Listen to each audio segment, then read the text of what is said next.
Aujourd'hui, les cartes d'invitation sont en arrière et ils sont mis sur une table. Prenez-en 2, 3. Ne prenez-en pas 30 parce que vous n'allez pas les passer toutes et vous allez priver les autres. Prenez-en 3, 4, mais essayez de les passer. Je ne veux pas monter dans votre voiture après la conférence et voir des cartes qui traînent dans la porte. Je vais vous faire payer $10 par carte. Aïe, aïe, aïe. Le pasteur est en mode à couvrir le frais de la conférence. Amen. Alléluia, Seigneur Jésus. Vous voyez juste une conférence, mais pour le pasteur, c'est de la logistique, c'est des dépenses, mais vous ne voyez pas tout cela. Alléluia. Le Seigneur est bon, n'est-ce pas? A-t-il été bon pour quelqu'un cette semaine? Alléluia.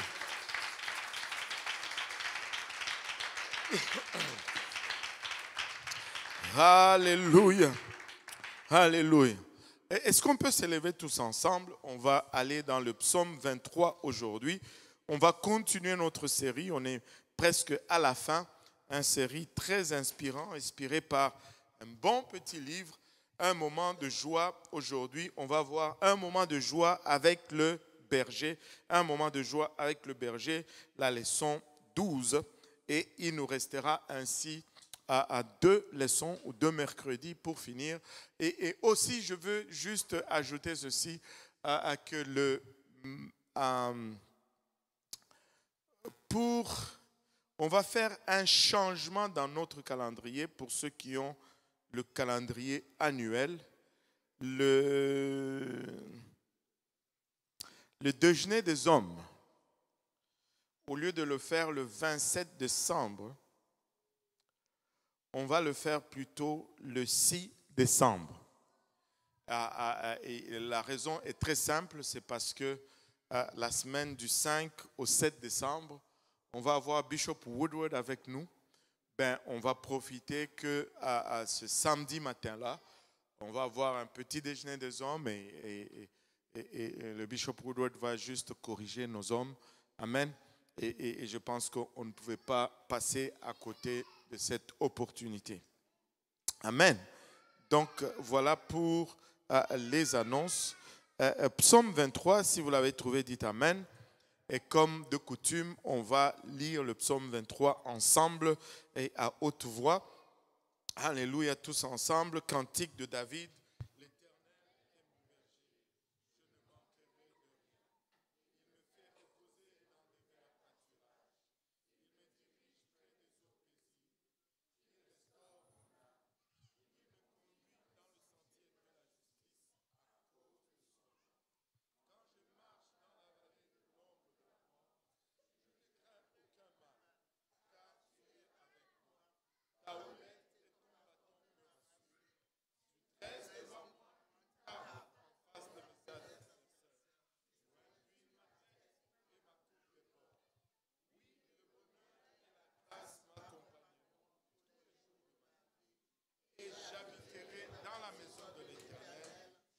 À la fin de mes jours. Alléluia. Prions tous ensemble, Éternel.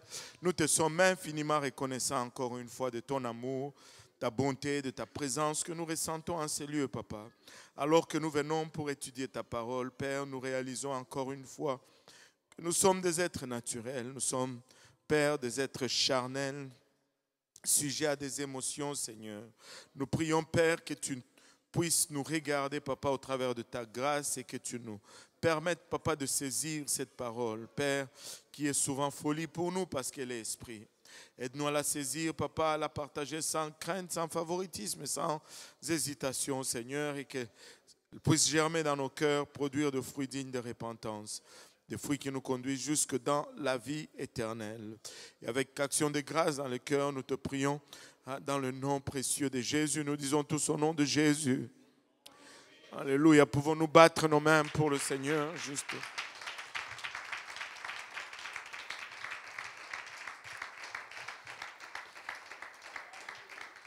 Et aujourd'hui, on va parler de ma coupe qui déborde. Ma coupe déborde. Amen. Ma coupe déborde. Et vous pouvez vous asseoir. Donc on avait commencé à introduire ceci. On a parlé d'une partie du verset 5. Tu oins d'huile ma tête et ma coupe déborde. Et on a parlé de l'onction le mercredi passé. Aujourd'hui, on va parler du débordement de la coupe. Et la semaine passée, nous avions vu comment le peuple oriental avaient une tradition, une ancienne tradition, d'oindre leurs visiteurs avec un parfum d'une fragrance prononcée et d'une bonne odeur. Et quand ils le recevaient, ils les oignaient d'huile. Ils versaient un parfum sur la tête de leurs invités. Imaginez-vous, le frère Jean-Yves vient te voir chez toi et tu prends un fiole d'huile d'olive parfumée et tu verses sur sa tête. C'est sûr qu'il va te demander de l'argent pour le nettoyage de sa veste par la suite. Donc, ne faites pas cela, c'est juste une tradition orientale. Amen. Et qui se faisait à l'époque. Et à part de cela, ils donnaient aussi un verre à leur invité. Ils remplissaient ce verre de vin doux jusqu'à ce que le jus déborde du verre. Ils n'allaient pas le servir et laisser un quart par-dessus le verre. Non, non. Ils allaient verser jusqu'à ce que ça coule. Et ça devait déborder. Et ce débordement du verre avait une signification. C'est que, d'abord, le versement d'huile, c'était l'expression de l'amour. Cela signifiait qu'on aimait et on considérait cette personne. Et la deuxième chose était de déclarer à cette personne que aussi longtemps que tu es chez moi, tu vas être en abondance. Je prendrai soin de tous tes besoins jusqu'à ce que ça déborde. Tu ne manqueras de rien. Tu mangeras à satiété. C'est ça qu'on dit. Ça me rappelle la fontaine. Tu mangeras comme il faut. Et il ne te manquera de rien. Tu ne seras pas dans le besoin du temps que tu seras sous mon toit. Et il y a... Aujourd'hui, nous allons parler de cette coupe qui déborde. Et c'est particulier parce qu'à chaque fois qu'il y a une leçon, on dirait que le Seigneur va me donner très souvent quelque chose avec lequel ouvrir, introduire la leçon. Et aujourd'hui, disons que hier, j'ai reçu une triste nouvelle. Un oncle à ma mère, au fait, c'est le grand frère du papa de Pascal, est décédé au pays. Le papa Miali Godefroy. Et c'était un monsieur qui était très connu dans notre famille. C'était une personne qui avait émergé à l'époque. Et quand moi j'étais petit, tout petit, à l'école primaire, première, deuxième primaire, il avait 2 véhicules, 2 Toyota Corolla, une de couleur chocolat avec une ligne verte et une de couleur jaune. Et je pense qu'elle avait aussi une ligne verte. Et c'est lui qui, parce que nous on habitait la cité, il y en a qui savent où j'habitais, la sœur Morgane connaît mon quartier, et s'il y a quelqu'un d'autre qui était avec moi à Lubumbashi, ici, oui, le frère Gauthier connaît mon quartier. Quelqu'un d'autre, oui, le pasteur Jean-Yves connaît aussi. Je suis venu d'un quartier pauvre, vraiment pauvre. Et on a, notre quartier, on l'appelait la zone rouge. Parce qu'il y avait tellement de bagarres et il y a des jeunes qui avaient peur d'aller dans mon quartier. Alors, mais mon père m'avait inscrit dans une école, une des meilleures écoles, parce qu'apparemment, il fondait espoir sur moi. Et comme on n'avait pas beaucoup de moyens, c'est Papa Miali, c'est l'oncle à ma femme, à ma mère, qui venait nous prendre, moi et certains enfants, dans son taxi. Il nous déposait à l'école. Et le soir, il nous ramenait, en après-midi, il nous ramenait à la maison et on payait une mensualité. Et chaque matin, j'allais au coin de la rue. Il venait, on embarquait avec d'autres étudiants, d'autres élèves. On allait prendre d'autres élèves sur la route et puis il nous déposait à l'école. Et là, vous me demandez, mais pourquoi est-ce qu'il nous parle de ce monsieur aujourd'hui? C'est quand on m'a annoncé l'histoire de son décès, il y a une anecdote qui est revenue tout de suite dans ma tête. Nous, on était un peu plus jeunes. Il avait une fille qui était un peu, peut-être 3-4 ans plus âgée que nous. Alors que nous, on était peut-être en 2e ou 3e primaire. Sa fille, elle était en 6e primaire. Et chez nous, à l'école primaire, à l'époque, on portait une chemise blanche et une culotte bleue. Mais quand tu passais à l'école secondaire, pour les filles, c'était une jupe bleue. Quand tu passais à l'école secondaire, tu changeais d'uniforme. C'était une chemise blanche ou une blouse blanche avec un pantalon. Non, première et deuxième, c'était encore une culotte. En troisième, là, on portait un pantalon, mais cette fois-ci de couleur kaki. Donc, quand tu voyais quelqu'un sur la route qui était en uniforme kaki, tu savais qu'il était à l'école secondaire. Et là, Papa Miali, là, sa fille, cette année-là, c'était la fin de l'année, elle venait de compléter ses études primaires. Et Papa Miali, qui est venu nous voir, nous conduisait cet après-midi vers la cité. Et le papa, il chantait tout le long dans la voiture. Il chantait Ali Nanavoa la kaki, Ali Nanavoa la kaki, Ali Nanavoa la kaki, Ali Nanavoa la kaki. Ce qui signifiait que Ali apporte le kaki. Ali apporte le kaki maintenant. Ali apporte le kaki. Et je ne sais pas, c'est toute la journée, cette chanson a fredonné dans ma tête aujourd'hui. Je revois Papa Miali, joyeux comme un enfant. Il était débordant de joie parce que sa fille venait de compléter l'école primaire. Je ne sais pas quelle a été sa joie quand elle a eu son diplôme d'État, mais je peux vous garantir que pour son certificat d'études primaires, le monsieur était content. C'était un voyage peut-être de 35-40 minutes de la ville jusqu'à la cité. Mais il chantait Ali Nanavoa la kaki, Ali Nanavoa la kaki. Et la joie débordait de son cœur. Mais tu voyais, il était presque comme un enfant. Il était presque comme un enfant. Et quand je fredonnais cela, je voyais le monsieur dans la voiture et en train même de faire des petites danses, en train de conduire. Il était vraiment comme un enfant. Mais le Seigneur veut que nous ayons cette attitude, que nous ayons cette attitude de joie, au fond comme des enfants.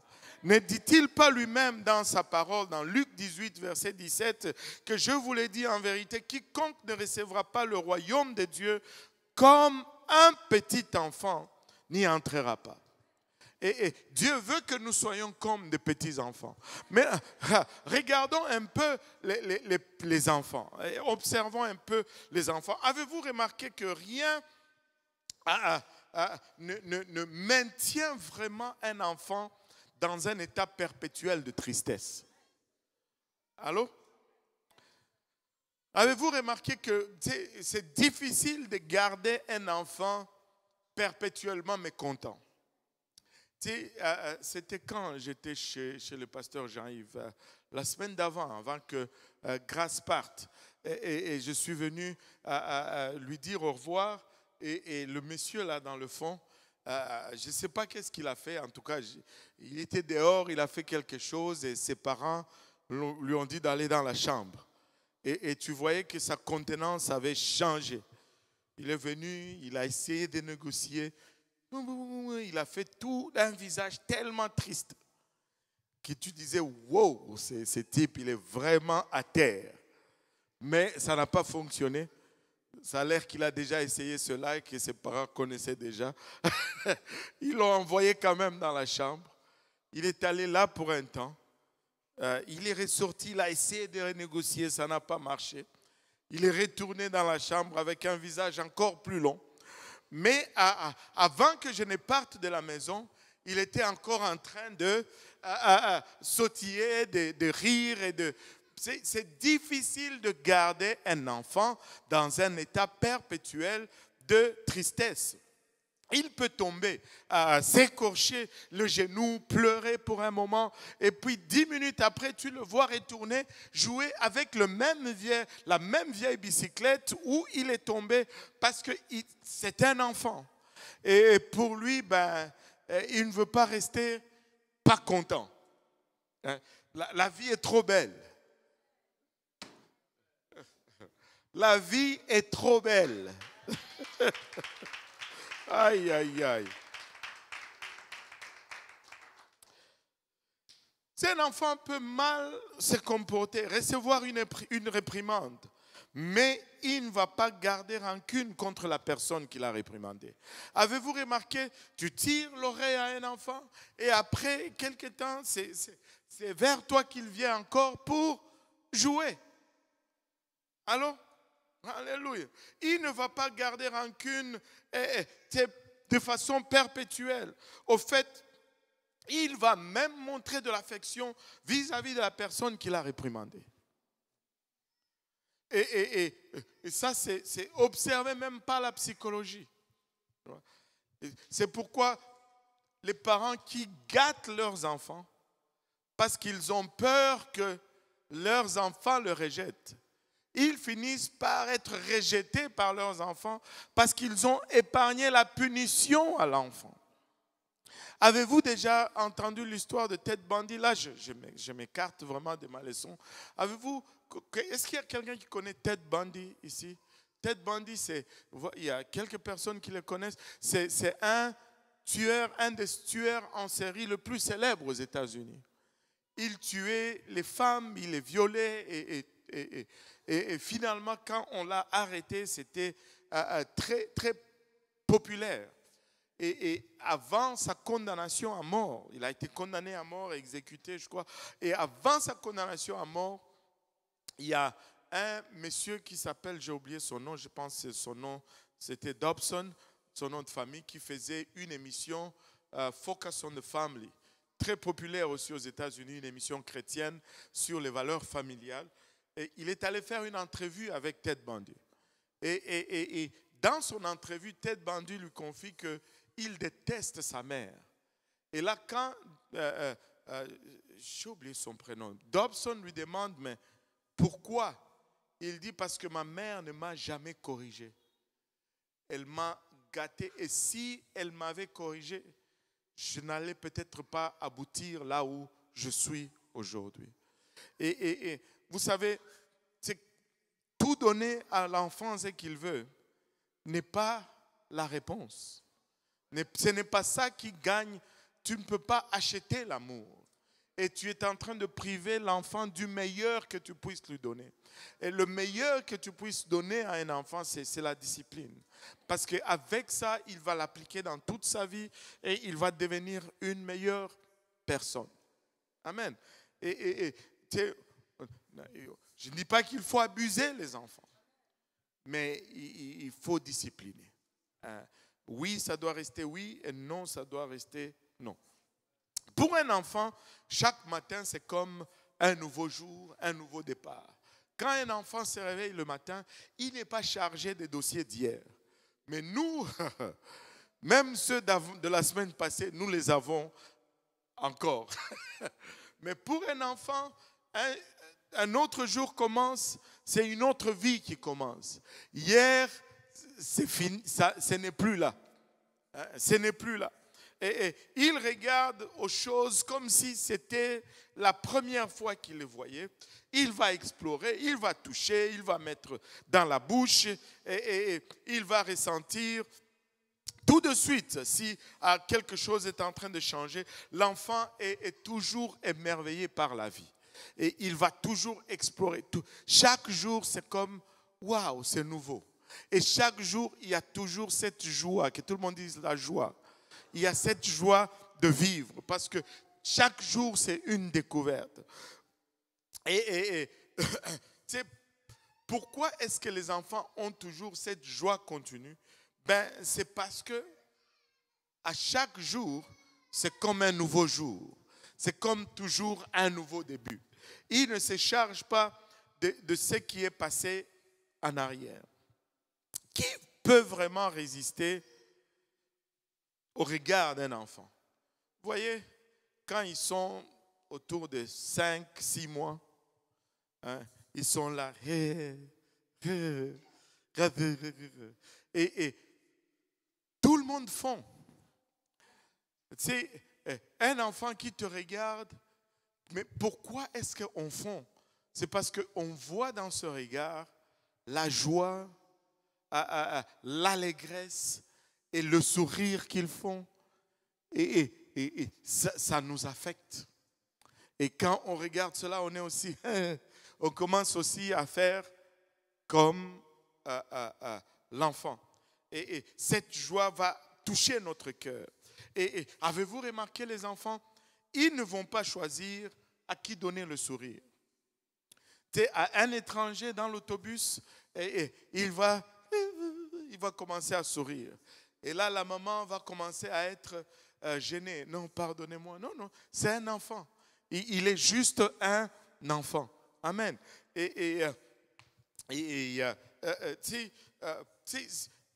Peu importe la personne, que ce soit une personne noire, une personne blanche, la couleur, pour un enfant, ce n'est pas tellement ce qui fait la différence. Il ne va pas choisir la couleur, il ne va pas choisir la taille. Il ne va même pas faire la différence entre une personne belle et une personne laide.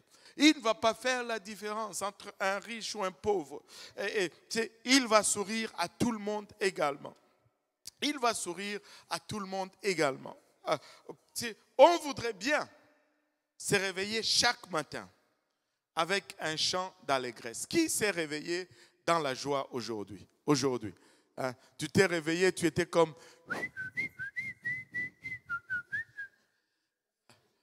Peut-être pas à ce niveau-là.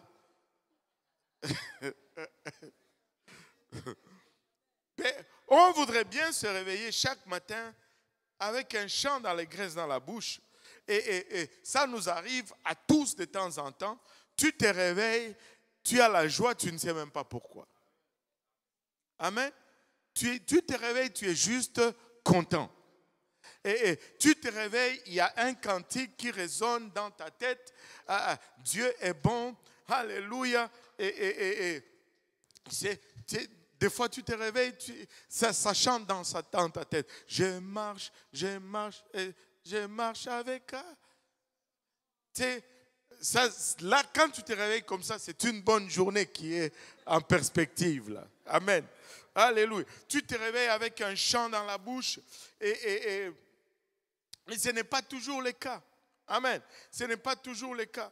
Et nous n'avons pas vraiment de contrôle là-dessus de comment nous allons nous réveiller. Il y en a qui disent, tu t'es réveillé du pied gauche quand ils sont de mauvaises humeurs. Et est-ce que quand tu es de bonne humeur, tu t'es réveillé du pied droit? Est-ce que c'est valable ou... Non, c'est seulement du pied gauche.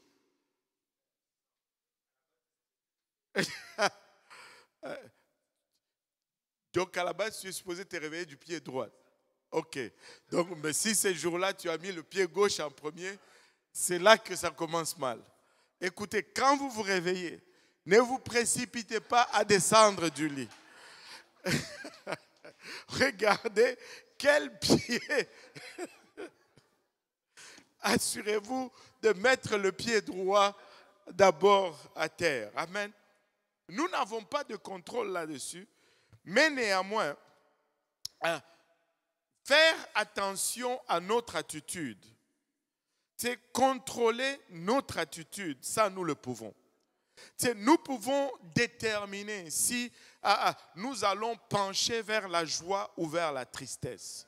Ce n'est peut-être pas le cas le matin, mais je peux choisir d'induire cela dans ma journée. Je ne me réveille, je n'ai peut-être pas le contrôle sur le réveil, mais j'ai le contrôle sur mon attitude, alléluia, de tristesse ou de joie. Et alléluia, juste, c'est forcé, peu importe comment on s'est réveillé, de commencer à fredonner ce cantique de joie pendant que tu te brosses les dents. Vous savez, et je pense que c'était... comment il s'appelle encore l'Indien, là, le soi-disant sage indien? Gandhi, ouais. Gandhi avait posé une question. Comment est-ce qu'il peut siffloter en brossant ses dents en même temps? Gandhi pouvait siffloter en brossant ses dents en même temps. Comment est-ce que cela est-il possible? Non, personne ne le sait. Parce que,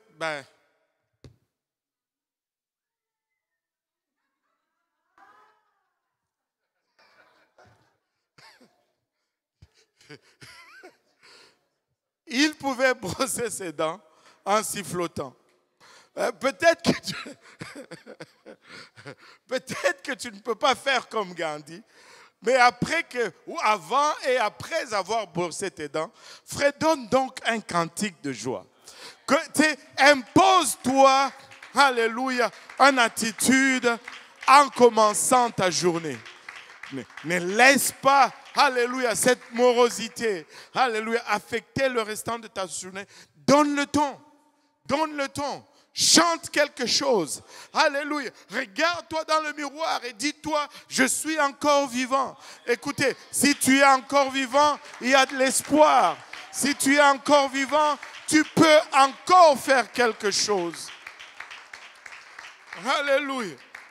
Tu sais, quand on commence en fredonnant, en affectant cette mesure de tristesse, tu sais, ça va accomplir de merveilles dans notre journée. Vous allez voir que ça va chasser le sentiment de tristesse ou de dépression qui essayent toujours de nous envahir. Tu sais, essayez de faire le constat. Le jour où vous commencez la journée du bon pied, on va le dire, vous allez être moins enclin à subir les assauts de tristesse, de désespoir et de toutes ces choses. C'est entièrement possible qu'on porte littéralement un masque de tristesse. Certaines personnes, Seigneur, aide-nous, que ça ne soit pas nous. Le visage est toujours triste. Toujours, c'est comme si on est en deuil perpétuel. Et des fois, on est tellement comme ça qu'on oublie même ce qu'on est. Mais les autres nous regardent et ils voient ce que nous projetons. C'est comme si nous sommes continuellement en train de pleurer quelqu'un ou quelque chose. Et on peut arriver à cette place où on ne s'en rend même pas compte. Et puis on te dit, mais qu'est-ce qu'il y a? Tu dis, non, tout est correct. Si tout est correct, souris un peu. Allô? Regarde ton voisin, souris un peu. Souris un peu. Certains d'entre vous, même ça, vous dites, souris un peu. Seigneur, souris un peu. Fais un sourire. Frère Moria, souris. Seigneur. On est déjà là. Aïe, aïe, aïe. Aïe, aïe, aïe, aïe, aïe, aïe, aïe. Vous savez, il y a la femme d'un pasteur un jour s'est levée le matin. Son mari était assis au comptoir de la cuisine. Elle se lève Elle met sa robe noire. Elle met, tu sais, le foulard noir, comme, tu sais, quand, ça, les habits de deuil, là, quand on mettait, comme on mettait à l'époque. Et elle est allée pour servir maintenant le café à son mari. Son mari la voit et il sursaute. Il dit, mais qu'est-ce qu'il y a? Pourquoi tu es habillée comme ça? Il dit, et puis elle répond, ah, c'est parce que tu n'es pas au courant. Il dit, non. Il dit, Dieu est mort. Là, il était choqué. Il dit, mais qu'est-ce que tu racontes, Dieu est mort? Dieu ne peut pas mourir. Et ça ne va pas, femme. Il dit, et puis elle aussi, elle sursaute. Ah, bon. Mais à voir ton visage ces 2 dernières semaines et ton attitude, mais j'étais convaincu que Dieu était mort. Mais là, je suis content de savoir qu'il est vivant. Et je vais changer mes vêtements. Écoutez, ton attitude, Seigneur Jésus, ton attitude parle. Ton visage parle. Mets donc un sourire sur le visage. Amen. Alléluia. Et nous pouvons tellement devenir habitués à notre attitude que nous oublions même que les autres l'observent et ils en sont affectés. C'est possible d'exercer l'art de la joie. C'est possible. C'est possible. Regarde ton voisin, dis-lui, c'est possible.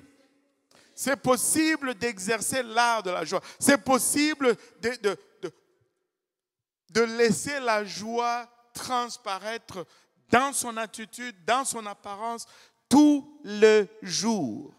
Amen. Alléluia. C'est possible de laisser la joie et l'allégresse. C'est possible de laisser les actions de grâce, l'adoration, les louanges, de faire partir de notre vie quotidienne.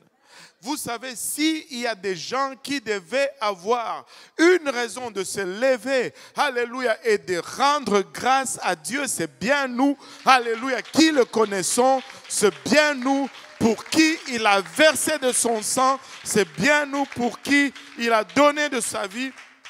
Et nous pouvons littéralement programmer en nous cette attitude joyeuse dans notre vie quotidienne.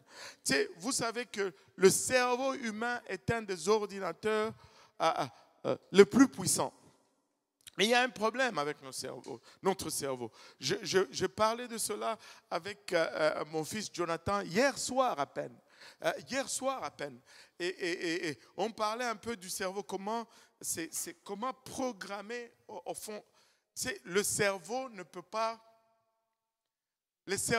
pas fait pour penser négatif. Et qu'est-ce que je veux dire par là? Ce que je veux dire, c'est que, et ça c'est l'exemple que lui m'a donné, il me dit, tu ne peux pas dire ne pense pas à un éléphant, par exemple. Si tu dis ne pense pas à un éléphant, ben, tu commences à penser à un éléphant. Là, c'est l'éléphant maintenant qui est dans ta tête. Tu ne peux pas le programmer pour effacer cela. Tu ne peux pas le programmer dans le contraire, plutôt dans le négatif. La seule façon de programmer le cerveau, c'est ce n'est pas d'effacer un programme, mais c'est de lui donner un autre programme que tu veux. C'est-à-dire, au lieu de dire ne pense pas à un éléphant, dis plutôt pense à un lion. Comme ça, en pensant à un lion, tu ne penses pas à un éléphant. Ou bien pense à un girafe. En pensant au girafe, tu ne penses pas au lion. Mais tu ne peux pas effacer le lion si tu ne remplaces pas avec quelque chose d'autre. Tu ne peux pas effacer la tristesse à moins que tu le remplaces avec la joie. Mais c'est à toi de programmer cela. C'est à toi de le mettre dans le programme. Et laissez-moi vous dire ceci. Nous avons de quoi programmer la joie dans nos vies. Nous en avons. Regardez Ésaïe 12. Ésaïe 12 dit, tu diras en ce jour-là, le premier verset, alléluia, tu diras en ce jour-là. Quel jour? On va voir c'est quel jour. Tu diras en ce jour-là, je te loue, ô Éternel. Alléluia. Et ce jour-là est arrivé déjà pour nous tous. Nous sommes déjà dans ce jour-là. Vous allez le voir. Je te loue. Tu sais, s'il y a la tristesse, programme la louange. Programme la louange. Je te loue. Ô Éternel, car tu as été irrité contre moi, ta colère s'est apaisée et tu m'as consolé. Laissez-moi vous dire, nous étions tous pécheurs et dignes de la colère de Dieu. Mais, alléluia, sa colère a été apaisée le jour que tu t'es repenti.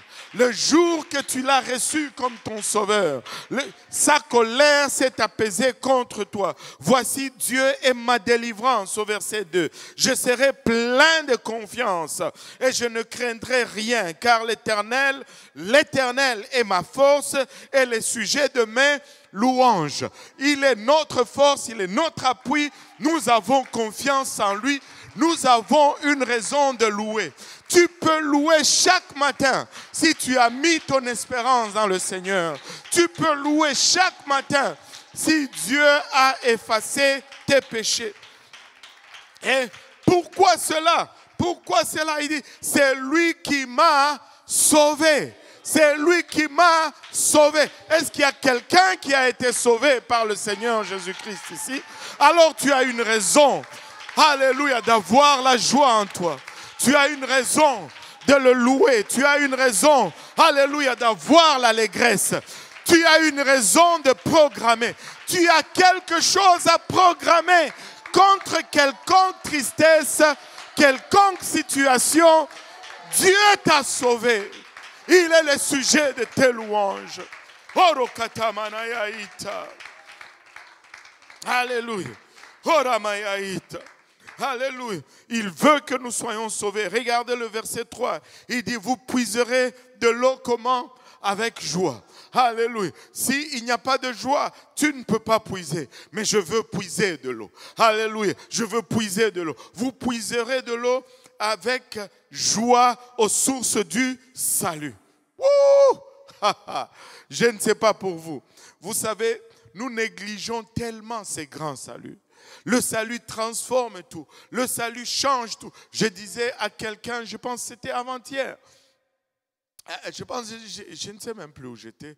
J'étais probablement dans un camion de déménagement. J'étais en train de dire à quelqu'un, laisse-moi te dire ceci. La personne était découragée. Je lui dis ceci, écoute, même si tu gagnais, non, je pense que je l'avais déjà dit à Lewiston. Je leur ai dit hier, dans la voiture, dans le camion. Il dit, même si tu gagnais tout, tu réussissais tout dans la vie, mais si tu ratais le ciel, tu as tout raté. Mais même si tu échouais tout dans la vie, mais si tu allais au ciel, tu as tout réussi. C'est pourquoi, laissez-moi vous dire, ne me faites pas dire ce que je n'ai pas dit. Nous voulons réussir sur terre, mais ne pas réussir ne conditionne pas ma joie. C'est le salut qui doit conditionner ma joie. Oh, il y a ces domaines où on va réussir, d'autres on va échouer, mais ma joie est là parce que je veux puiser de l'eau avec joie aux sources du salut. Je suis héritier d'un salut, alléluia, et j'ai une source de joie en moi. Une source de joie en moi.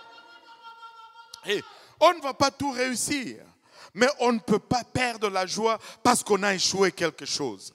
On a le salut. Le jour où tu perds le salut, c'est le jour où tu perds ta joie. Mais parce que je suis sauvé, parce que je suis en route vers le ciel, je garde ma joie. Il dirait, et il dit au verset 4, où vous direz en ce jour-là, louez l'Éternel, invoquez son nom, publiez ses œuvres parmi le peuple, rappelez la grandeur de son nom, célébrez l'Éternel, car il a fait des choses magnifiques. Qu'elles soient connues pour toute la terre. poussez des cris de joie et d'allégresse, habitants de Sion, car il est grand au milieu de toi, le Saint d'Israël. Nous avons de quoi programmer la joie. Nous n'avons pas à vivre avec des visages tristes à longueur de journée, à longueur de semaine et à longueur de mois. Et nous voulons changer de programme.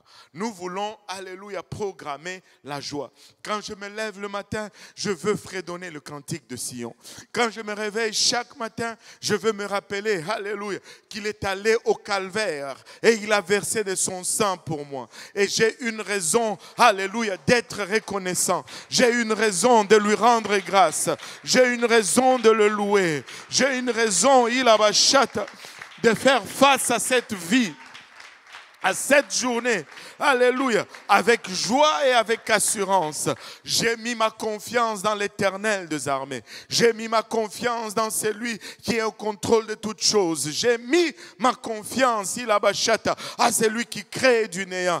Qu'est-ce que la situation à laquelle je fais face? Laisse-moi te dire, si tu laisses le monde, les circonstances te voler de ta joie, tu n'as pas mesuré la grandeur du Dieu que tu sers. Tu ne l'as pas mesuré. Alléluia. Peut-être, des fois, souvent ça nous arrive. On n'est pas joyeux tout le temps. Et il nous arrive que la conscience de nos fardeaux quotidiens vienne nous presser et nous voler ce champ de joie. Tu étais bien et une situation te tombe par-dessus, tu n'arrives plus à chanter. Le chant ne sort plus de ta bouche. Alléluia. Tu n'arrives plus à élever ta voix. Mais vous savez quoi? Nous devons conditionner notre cœur à chanter des louanges. Parce que nous sommes enfants de Dieu. Nous devons le faire joyeusement. Nous devons rendre grâce à Dieu joyeusement. Parce que nous sommes enfants de Dieu. Pas parce que nous avons ou parce que nous n'avons pas, mais parce que nous sommes enfants de Dieu. Parce que nous avons été rachetés. Alléluia. Tu sais, comme un enfant. Comme un enfant. Nous avons dit, nous sommes enfants de Dieu. Alors nous devons agir comme des enfants. Alléluia. Ne pas laisser cette fardeau traîner toute la journée. Ne pas laisser cette condition affecter toute ta semaine. Ne pas laisser cette situation te voler la joie pendant un mois. Pendant un mois. Pendant un mois. Vous savez, Maman Tilmé m'a appelé aujourd'hui. Elle m'a envoyé un message vocal. Elle m'a dit, pasteur, je voulais te partager une bonne nouvelle. Nous servons un bon Dieu. Et elle prenait des médicaments contre la pression, la haute pression. Et le médecin a jugé qu'elle n'a plus besoin de ces médicaments. On a enlevé ces médicaments. Pap! C'est le médecin qui a dit ça. Le médecin. Nous servons ce Dieu-là. Ne laisse pas le fardeau du moment te voler la joie. Sois vraiment comme un enfant. Un enfant ne garde pas cela pendant toute la journée. Alléluia. Le matin est le meilleur moment de concentrer notre esprit sur le Seigneur. C'est quand tu te réveilles le matin, c'est important de focuser déjà sur le Seigneur. Quand tu te réveilles le matin, si tu veux vraiment être content, joyeux, tu te réveilles le matin, rappelle-toi que tu es sauvé, que tu es en route vers le ciel. Et tout le reste est accessoiriel. Alléluia. Et pourquoi c'est important de le faire le matin? Quand nous le faisons le matin, au fond, nous sommes en train de refuser que les pensées négatives s'asseyent au premier banc de notre journée. Notre premier banc devait être occupé par la joie, et l'allégresse. Tu sais, quand tu t'élèves le matin pour l'amour de Dieu, pense que Jésus t'aime. Jésus t'a sauvé. Jésus a versé de son sang pour toi. Et très vite, après les louanges matinales, vous allez, si vous le faites vraiment le matin, vous allez voir que dans votre esprit, c'est comme si votre âme s'approprie de ce cantique-là. Avez-vous déjà remarqué un chant? Des fois, je vais me réveiller avec un chant. Ou des fois, je me réveille, ma femme a mis un chant. Et puis, je ne veux plus être capable de sortir les paroles de ces chants de ma tête. Est-ce que ça vous arrive aussi? Je suis normal. Et quelqu'un chante et puis, ça reste. Qu'est-ce que cela signifie? Cela signifie littéralement que ton âme s'approprie les paroles de ces cantiques. C'est comme si tu n'arrêtes plus de le fredonner dans ta tête. Le programme est entré. C'est comme quand tu ouvres l'ordinateur, ça fait tchun tchun. Windows. Le programme est ouvert. Et ton âme s'approprie littéralement de ce refrain joyeux pour la journée. Et la journée va commencer comme ça, avec un air joyeux.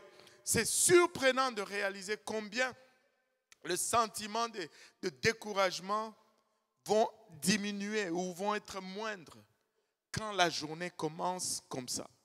Parce qu'on ne leur a pas donné la prééminence. On ne les a pas assis au premier banc. Mais si quand tu t'élèves, la première chose, c'est tout ce qui est négatif, mon ami, tu es en route pour une journée de 28 heures. Avez-vous remarqué que certaines journées sont plus longues que les autres? Alléluia. Si nous commençons comme ça, la négativité diminue. Mettons cela en pratique. Essayez-le et vous allez voir. Vous allez comprendre ce que David dit quand il dit « ma coupe déborde ». Ma coupe déborde. Et la joie de l'Éternel fait déborder ma coupe. Regardez, Psaume 16, verset 11. Tu feras connaître les sentiers de la vie et il y a d'abondantes joies devant ta face, des délices éternelles à ta droite.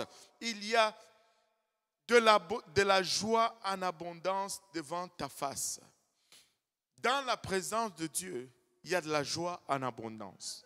Amen. Dans la présence de Dieu, il y a de la joie en abondance. Dans la présence de Dieu, il y a de la joie en abondance. Cela devait nous apprendre une leçon, que s'il me manque de joie, tout ce que j'ai besoin de faire, c'est d'aller dans la présence. Oh Seigneur Jésus.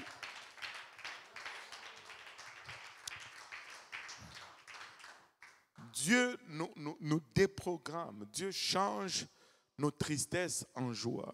Regardez Esther 9, verset 22 nous dit, comme les jours où ils avaient obtenu du repos en se délivrant de leurs ennemis, de célébrer le mois où leur tristesse avait été changée en joie, Dieu change littéralement nos tristesses en joie. Alléluia. Changer en joie, en jour de fête, et de faire de ces jours des jours de festin et de joie où l'on s'envoie des portions les uns aux autres et où l'on distribue des dons aux indigents. Alléluia. Dieu change nos tristesses en joie. Oui, nous n'avons pas une vie exempte de tristesse, mais Dieu peut changer nos tristesses en joie. Si nous le louons en premier, si nous le mettons en premier chaque matin, il va reprogrammer notre cerveau et notre âme va se saisir de ce cantique et ça va être une âme efficace tout au long de la journée. Ecclésiaste 9.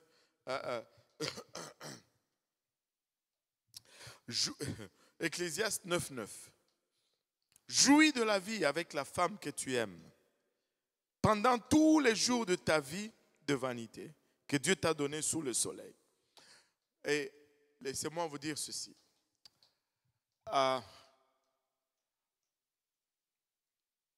Il faut vivre. Je ne sais pas comment le dire autrement. J'ai essayé de chercher. Il faut vivre. Seigneur, il faut vivre avec joie. On n'a pas... Le diable nous donne déjà des problèmes. Ce monde nous donne déjà des problèmes. Vous voulez commencer à vous en donner encore les uns. Vivez la joie. Prenez plaisir les uns dans les autres. Et je ne sais pas, même quand je parle à tous les jeunes couples, je leur dis, et des fois ils sont choqués, ils sont embarrassés. Je dis, moi je prends plaisir avec ma femme. Je joue avec ma femme. Dernièrement, on était dans la voiture quand on partait à Lewiston. On avait des garçons et des filles. Et c'était compliqué de gérer. Fait qu'on a dit tout simplement, toutes les filles, il y en avait 4 dans une voiture avec ma femme, ça fait 5. Et c'était moi la victime à conduire cette voiture. Et le pasteur Yannick, lui, il a eu tous les gars, il a eu tous les chauffeurs. Et il a dormi durant Et pendant qu'on partait, on s'est taquiné, moi et ma femme. Et il y a eu les sœurs qui ont commencé, c'est drôle quand tu entends le pasteur avec sa femme. Mais oui, parce qu'on vit. On vit. C'est pas parce que tu as grandi que tu ne peux plus t'amuser. La vie jouissez, taquinez-vous. Moi, je sais pas, jouissez. Ayez de la joie. Ayez de la joie. Je ne veux pas mener une vie de misère. Non, je refuse. Moi, des fois, je cours après ma femme. Je dis, attends, je vais t'attraper. Elle court, elle saute sur les lits. Moi, je tourne par ici. Je saute, je lance l'oreiller. J'ai fait ces choses. J'ai fait ces choses. Attends. Écoute. Il y a le diable déjà dehors. Vous voulez que encore... Non. Non. Mais non. Jouis de la vie avec la femme que tu aimes pendant tous les jours de ta vie de vanité que Dieu t'a donné sous le soleil. Pendant tous les jours de ta vanité, car c'est ta part dans la vie au milieu de ton travail que tu fais sous le soleil. Tu bosses déjà dur. Seigneur Jésus. Personne ne va venir te donner la joie. Amen. Frère André, joue, inventer un jeu, je ne sais pas. Alléluia. Amen, gloire à Dieu. Oh, quelqu'un batte les mains pour le Seigneur. Alléluia. Oh, Jésus. Jésus, alléluia. Mais ça nous revient à nous de décider. Amen. Ça nous revient à nous de décider. Mais laissez-moi vous dire, c'est le pasteur Mike Williams qui prêchait là-dessus. Il dit, Dieu lui a dit, si tu espères que les gens te donnent la joie, il faut que tu les rendes heureux. Tu ne peux pas espérer que quelqu'un, oh Seigneur Jésus, tu ne peux pas espérer que quelqu'un te donne la joie si tu rends la personne malheureuse. Allô? Oh mon Dieu, dans quoi je m'embarque? Ésaïe, sortons de là. Ésaïe 61, verset 10. Amen. Ésaïe 61, verset 10. Il dit, je me réjouirai en l'Éternel, mon âme sera ravie d'allégresse en mon Dieu. Alléluia. Regardez, on se réjouit dans l'Éternel, on est ravi d'allégresse en notre Dieu et non pas dans notre travail et non pas dans le monde. Alléluia. Nous projetons cela dans le monde, mais nous ne tirons pas cela du monde. Alléluia. Car il m'a revêtu du vêtement du salut. Encore une fois, le salut. Il m'a couvert du manteau de la délivrance. Comme le fiancé s'orne d'un diadème, comme la fiancée se pare de ses joyaux. Écoutez, notre plus belle parure, c'est le salut. Notre plus belle parure, alléluia, c'est cette délivrance que le Seigneur nous a donnée. Et ce monde qui est en guerre, ce monde dans lequel il y a famine, à gauche, à droite, il y a chaos, il y a tribulation, ce monde est dans le désordre. Ce monde a même oublié ce qu'est la joie et l'allégresse. C'est pourquoi ils essayent de les chercher dans la drogue, dans l'alcool, dans des choses éphémères, et ils ne peuvent pas en trouver. Plus ils cherchent ça, plus ils s'enfoncent. Mais nous avons, alléluia, la joie. Nous sommes cette source de la joie. Nous avons cette allégresse. Nous savons d'où ça vient. Et pour que nous soyons efficaces dans ce monde, en tant que chrétiens, nous devons travailler pour devenir des vases au travers duquel cette joie et cette allégresse coule librement comme une huile de joie, une huile d'allégresse. Nous devons être des verseurs de joie, des déverseurs de joie. Nous devons être ceux qui changent l'atmosphère quand nous arrivons dans un endroit. Alléluia. Et que cette huile coule afin de nous vers le monde, de nous vers les gens. Parce qu'eux, ils ne peuvent pas trouver cela nulle part. Il y a la dépression dans ce monde. Mais si nous y allons, nous allons là où il y a la dépression, nous devons être à mesure d'amener la joie. Là où il y a la détresse, de ramener l'espoir. Là où il y a le désespoir et la détresse. Le chrétien est le seul reflet du Fils de Dieu que le monde a. Il n'y a pas d'autre reflet de Dieu dans ce monde, si ce n'est vous. Et certains d'entre nous, dans nos écoles, dans nos familles, dans nos lieux de travail, Dieu est totalement absent. Vous êtes le seul reflet que Dieu peut avoir dans ce monde. Mais pouvez-vous vous imaginer un peu combien cela attriste et rend Dieu tellement attristé lorsque nous qui sommes supposés être le reflet de Dieu et d'amener la joie, mais nous nous embarquons aussi dans la tristesse du monde.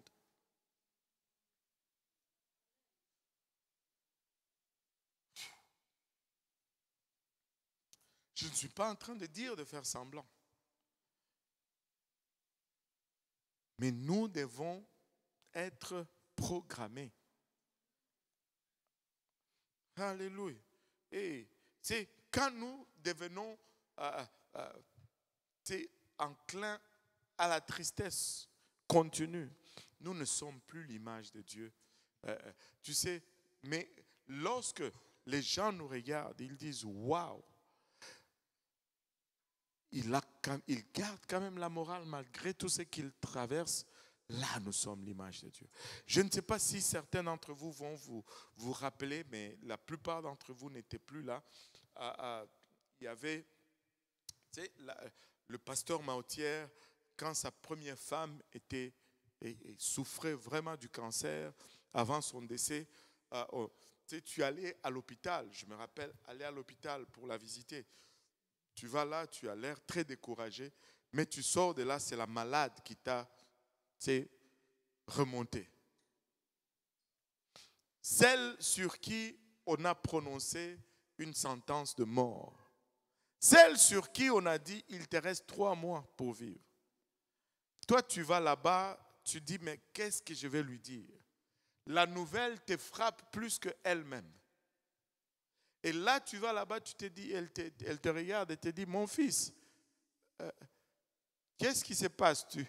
Je ne suis pas encore mort, je suis encore là. Tu as déjà commencé à pleurer? Tu ne crois plus en Dieu? Là, tu te dis, wow, ok. C'est littéralement, elle est partie, mais littéralement avec le sourire au visage. Il fallait être là durant les témoignages. nous ne pouvons pas, comme enfants de Dieu, plonger dans le mode d'opération de ce monde. Parce que ça déplaît vraiment à Dieu. Le chrétien est la seule justice et la seule joie que le monde peut voir. Amen. Si je devais poser une question, j'allais poser la question, que chacun réponde dans son cœur. Amen. Comment est-ce que je représente mon bon berger comme étant la source de toute joie dans mon entourage? Wow. Est-ce que je fais une bonne représentation du bon berger? C'est lui qui fait déborder ma coupe. Est-ce que je suis représentatif de qui il est? Ou bien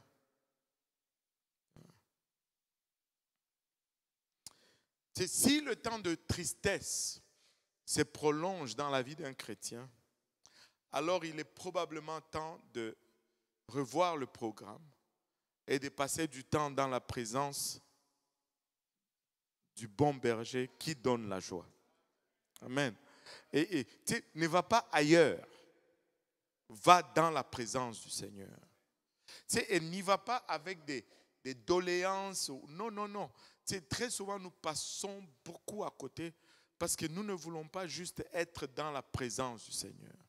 Nous pensons que être dans la présence du Seigneur, c'est toujours demander quelque chose. Qu'en est-il juste d'être là, juste avec lui? Laissez-moi un peu poser la question. Ça va être un peu biaisé, mais bon. Anyway, tant qu'à faire. Et si tout ce que ta femme te faisait, c'était te demander de l'argent? Chérie, donne-moi un peu de l'argent, je dois faire ceci. Demain, chérie, donne-moi un peu. Oh, dis, toi aussi. Chaque fois que tu me vois, c'est l'argent que tu vois, n'est-ce pas? Mais certains d'entre nous, Dieu est pour dire cela. Parce que chaque prière, ce n'est que de requêtes. Non. Je veux juste être avec lui. Juste être dans la présence de Dieu.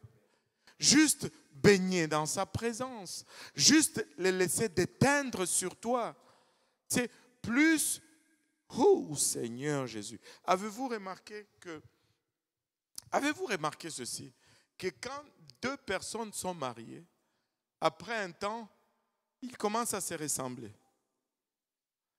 Vrai ou faux? Alléluia.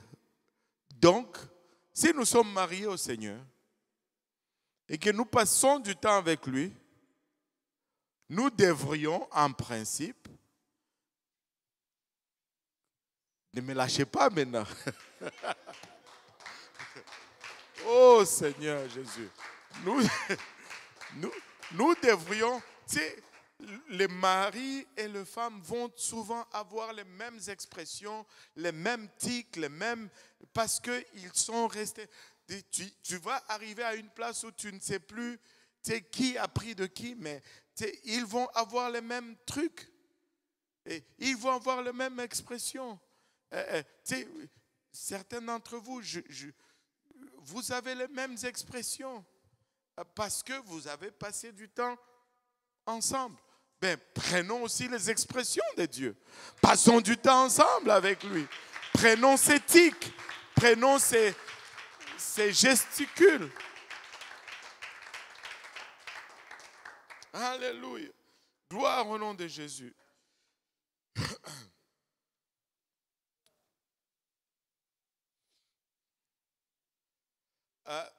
Vous savez, contrairement à la pensée courante, là, cette habilité d'être joyeux pour un chrétien, tu sais, des fois, la science va nous dire des choses, l'homme, la femme, non. Quand on est en face de Dieu, Aussi bien l'homme peut être joyeux que la femme peut être joyeuse. Amen. Alléluia. Parce que tous ceux qui se confient, regardez Psaume 5, verset 12. Ça ne dit pas les hommes, ça ne dit pas les femmes. Ça dit alors tous ceux qui se confient en toi se réjouiront. Alléluia. Ça n'a pas de reflet sur ma personnalité. Ça n'a rien à voir. Ça n'a rien à voir. Oui, c'est ça. C'est verset 11 ou 12, dépendamment de quoi qui s'aligne.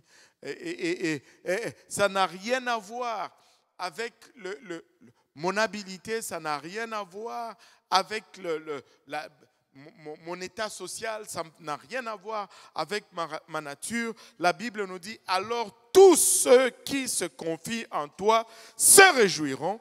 Ils auront de l'allégresse pour certaines périodes et tu les protégeras. Pardon?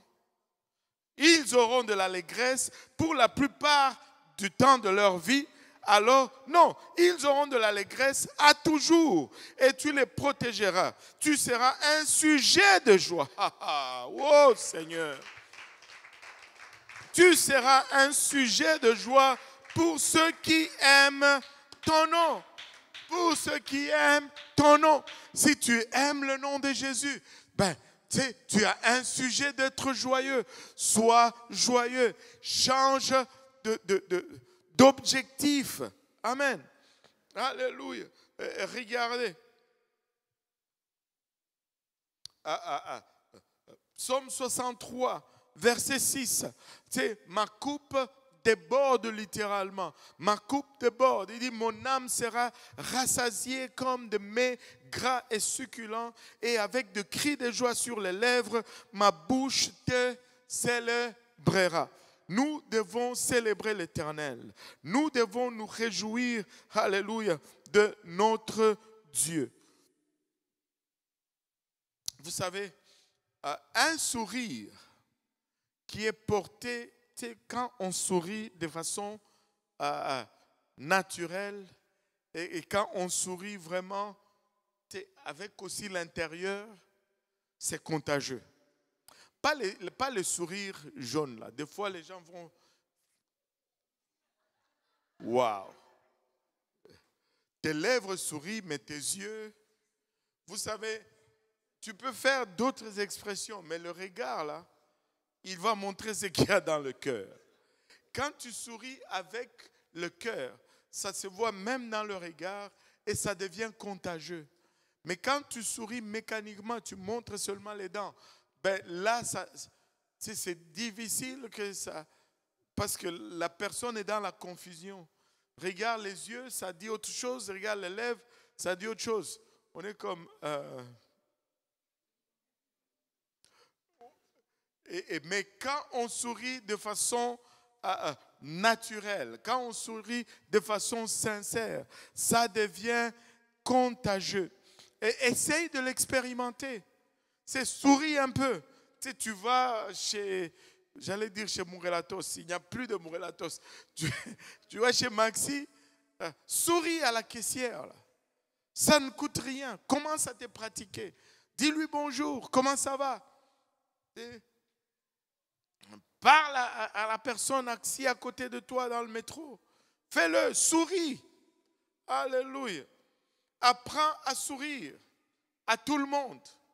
Apprends à sourire à tout le monde. Oui, Seigneur Jésus.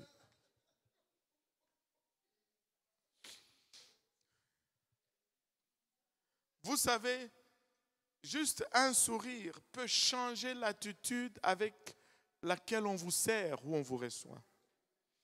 Des fois, nous fermons certaines portes parce que nous avions un visage tellement bête. Et des fois, nous ouvrons certaines portes parce que nous avions un visage tellement plaisant. Apprends à sourire. Oui, là-dedans, ça ne va pas. Souris quand même. Alléluia. Et tu seras surpris de ce qui va arriver. Alléluia. Vous savez, la joie, tu ne peux pas Dieu nous a sauvés et il nous a donné la joie. Mais n'ayez pas peur de gaspiller cette joie. Parce qu'il continue de nous sauver. Il y en a toujours. Amen. Certains d'entre vous, c'est comme si vous planifiez vivre 100 ans. Et là, vous ne voulez pas épuiser toute la joie. Ça ne va pas s'épuiser. Hein? Ça ne va pas s'épuiser. Utilise la joie. Il y en aura toujours. La joie, tu ne peux pas la stocker.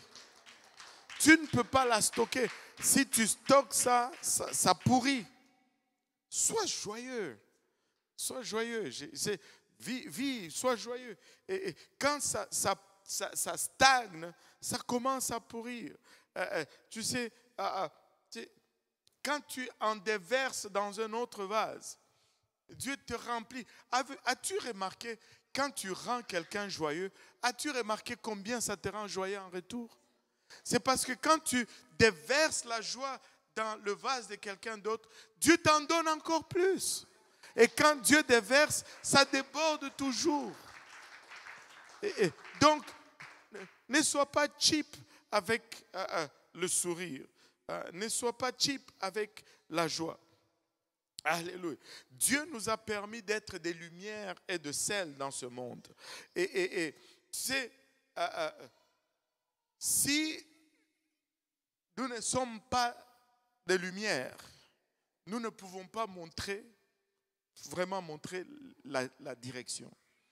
Et si nous ne sommes pas de sel, nous n'allons ni générer la soif, ni donner le goût à la nourriture. As-tu déjà mangé la nourriture sans sel? Je sais qu'il y en a qui mangent la nourriture sans sel, mais souvent c'est parce que c'est une condition médicale. Maman Tilmé mange sans sel, mais ce n'est pas par joie qu'elle mange sans sel. Ce n'est pas par joie qu'elle mange sans sel. Si on te fait un bon steak, oh Seigneur, tu sais, avec l'os là, on l'a grillé bien sur le barbecue là. Il saigne et il transpire. Et tu vois le sel de mer là. Tu jettes ça par-dessus. Et ça, c'est en train de fondre dans la viande.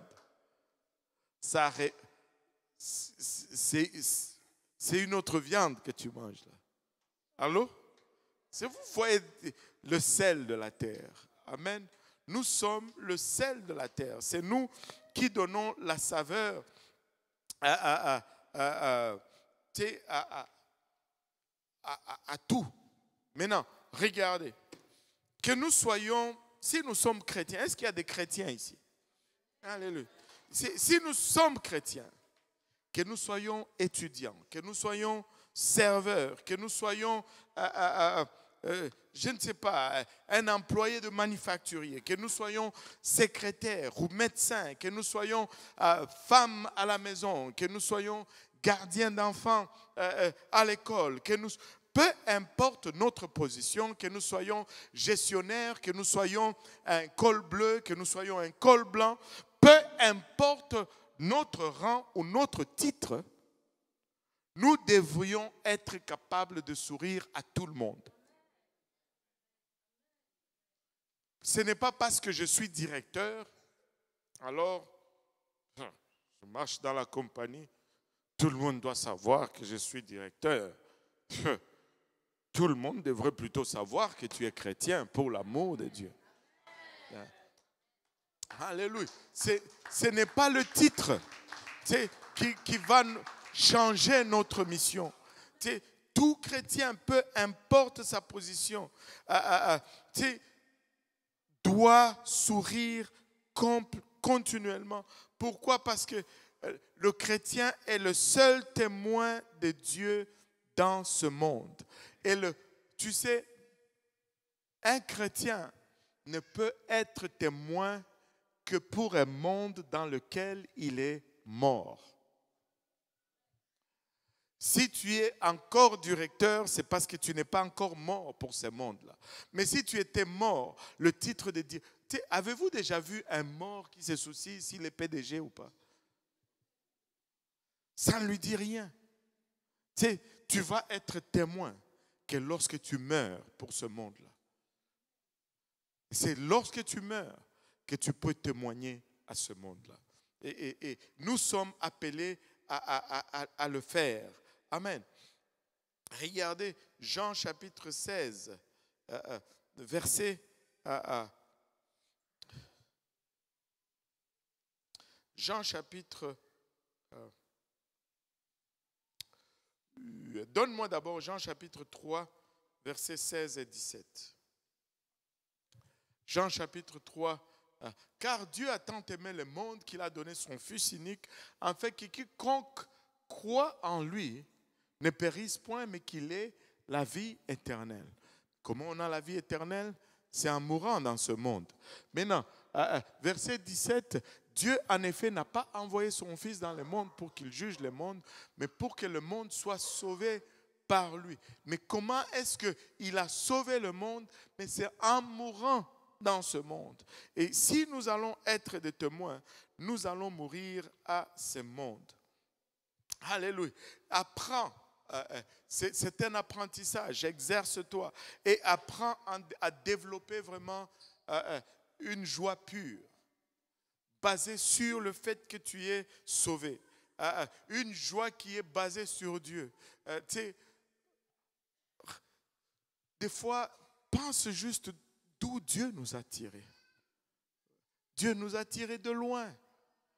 Dieu nous a épargné des choses. Pense un peu où tu viens. Le bon berger a fait tellement de choses pour nous, ces brebis. Et il ne pense qu'au bien pour nous. Il veut notre bien et il veut que nous nous en sortions. Et c'est une des façons, regardez Philippiens 4, 8 et 9, une des façons vraiment de reprogrammer nos pensées, c'est... Wow, déjà 9 heures. On finit juste deux passages ou un seul. Deux passages, incluant celui-ci. Et regardez Philippiens 4, versets 8 et 9. Il dit, au reste, frères, que tout ce qui est vrai, que tout ce qui est honorable, tout ce qui est juste, tout ce qui est pur, tout ce qui est aimable, tout ce qui mérite l'approbation, ce qui est vertueux et digne de louange, soit l'objet de vos pensées. Alléluia. Ce n'est pas tout ce qui est critique, tout ce qui est guerre, tout ce qui est... non, non. Ce sont ces choses-là. Ce que vous avez appris, reçu et entendu de moi, et ce que vous avez vu en moi, pratiquez-le et le Dieu de paix sera avec vous. Alléluia. Vous savez, comme on l'a souligné tout à l'heure, la pensée de l'homme est un des plus grands ordinateurs. Tu ne peux pas effacer le programme. Tu ne peux que remplacer le programme. Et si le programme n'est pas bon, si tu essaies de l'effacer, ça ne va pas arriver. Mais plutôt, mets ce qui est bon. Comme on a dit, tout ce qui est vrai, tout ce qui est honorable, tout ce qui est juste, tout ce qui est pur. Change littéralement de programme. Change littéralement des programmes. Notre bon berger veut que nous soyons de vrais témoins. Et il fait déborder notre coupe. Il fait déborder notre coupe et il nous donne un sujet d'allégresse que le monde ne peut pas nous enlever. Le monde est en détresse, mais nous sommes les seuls témoins. Nous sommes le seul témoin du bon berger, alléluia, dans ce monde. Mais si nous y allons avec la même chose que eux ils ont, vous pensez vraiment qu'ils vont désirer avoir ce que nous... Ils l'ont déjà. Alléluia. Mais si nous conditionnons notre âme, alléluia, à développer cette joie du Seigneur, nous allons être de bons témoins pour, alléluia, le bon berger.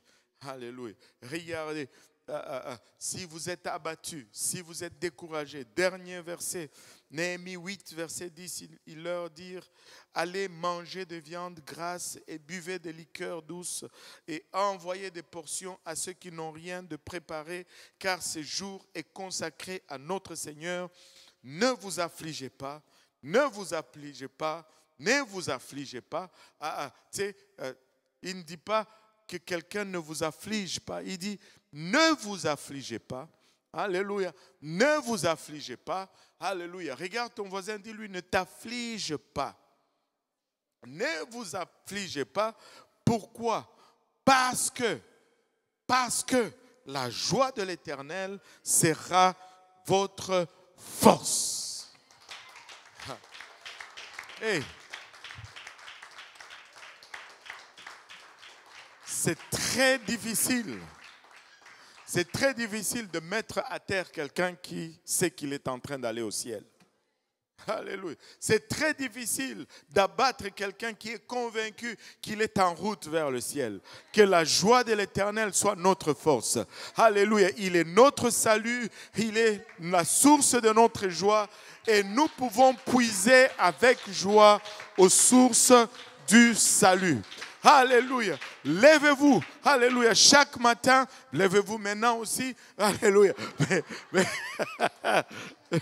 Mais chaque matin, levez-vous, alléluia, avec un cantique de joie. Levez-vous en vous rappelant que la joie de l'Éternel est ma force. Levez-vous en vous rappelant que vous êtes sauvés. Il a payé le prix. Il a effacé mon péché. Je peux vivre dans la joie. Je peux... le monde ne m'a pas donné cette joie. Ma joie n'est pas conditionnée par le monde. Ne laissez pas le monde conditionner votre joie, mais laissez le salut de l'Éternel être la source de votre joie. Alléluia. Gloire au nom de Jésus-Christ. Gloire au nom de Jésus. Alléluia. Qui est la personne la plus joyeuse ici parmi nous? Hein?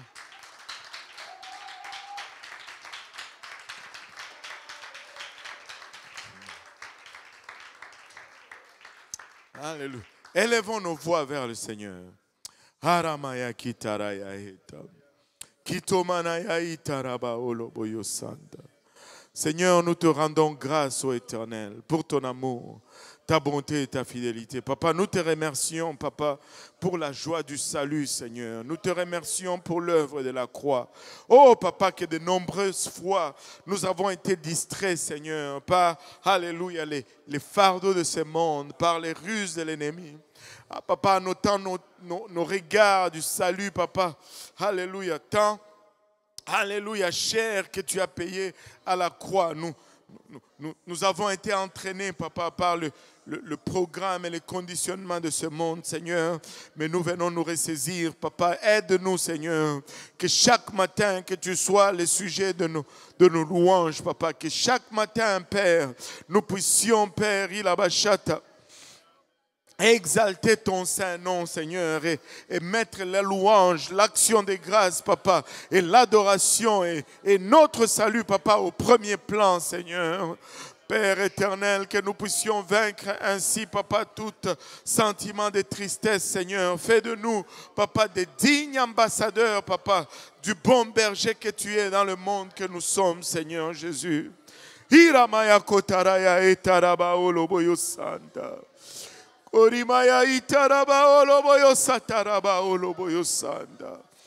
Kitamanaya etaraba oloboyo sataraba oloboyo sanda. Marikataraya etaraba oloboyo shataraba elemaya sata. Oh Papa, il a bachata. Fais de nous, Papa, il a bachata, le bon représentant, Seigneur. Papa, de qui tu es, Père, dans ce monde, Seigneur. Oromaya kitaraya eta. Kiramaya itaraba oloboyo sanda. Au nom de Jésus, au nom de Jésus, au nom de Jésus, Père. Au nom de Jésus, Papa.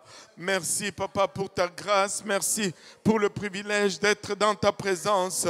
Merci pour les frères et sœurs, Papa, qui sont là aujourd'hui. Je prie, ô Éternel, que ta main, Seigneur, se pose sur chaque famille, chaque demeure, chaque maison représentée ici, ô Père, Ilabashata. Que tu étendes ta main, Seigneur, et que tu les préserves, Seigneur, et que tu nous gardes sur le chemin de retour. Père, Ilabashata, que nous puissions, Papa, apporter cette joie, Papa, que tu nous donnes dans nos familles, dans nos demeures, dans nos lieux de travail, dans nos écoles, Papa, dans notre voisinage, Père, Ilabashata. Donne-nous, Père, Ilabashata, d'être le reflet, alléluia, que tu désires que nous soyons. Père éternel, garde-nous et préserve-nous, Père, Ilabashata, pour le restant de cette soirée, le restant de cette semaine, jusqu'à ce que nous allons nous rencontrer bientôt. Au nom de Jésus, au nom de Jésus, nous disons tous au nom de Jésus. Alléluia, pouvons-nous battre nos mains pour le Seigneur.